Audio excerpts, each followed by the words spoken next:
Okay, hello. We're going to be doing a short example on cancer genetics in this video. So starting off, this dragon example, we have identified in a species of dragon that throat cancer is a leading cause of death. And through genetic analysis, we have discovered that the genes that may contribute are genes X, Y, and Z.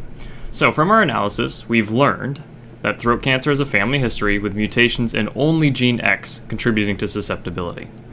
Then, we know that benign tumors tend to have mutations in both of the alleles of gene X, but genes Y and Z are still wild type.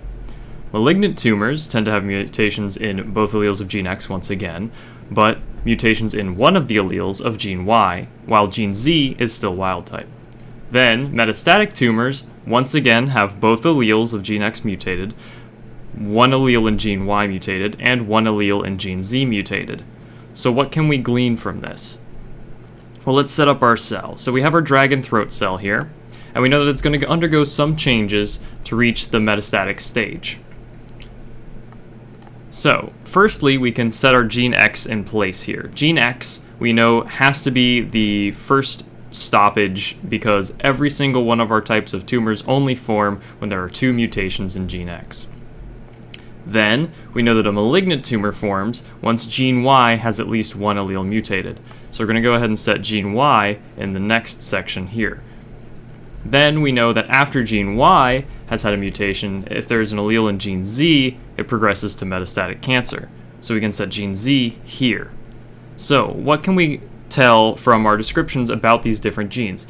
Well, we can assume that gene X is a double-hit tumor suppressor gene. What does the tumor suppressor gene do? Well, the tumor suppressor gene stops cells from from reproducing uncontrollably. So they won't divide uncontrollably if the tumor suppressor is active. So this gene being double hit means that both of these levers, or both of the alleles, you'd say, have to be pulled or mutated in order for this trapdoor to swing open and to progress into a tumor. Then you have, after this tumor suppressor has been mutated to the point where it no longer works, we have gene Y. Gene Y and Z we could think of as our proto-oncogenes, which means they promote in a normal cell reproduction. They allow good cells to grow, but if they are mutated, they will proceed with growth uncontrollably. They will continue forcing the cell to grow, and it will never stop, essentially.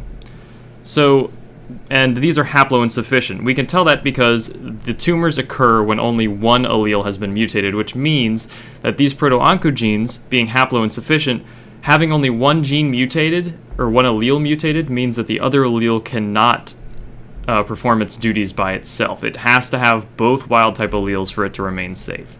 So if only one of the sides of these two trapdoors is opened, the cell will still fall down the pathway eventually until reaching metastatic cancer. So I hope this has cleared up cancer genetics a bit for you. Thank you very much for watching. Have a good day.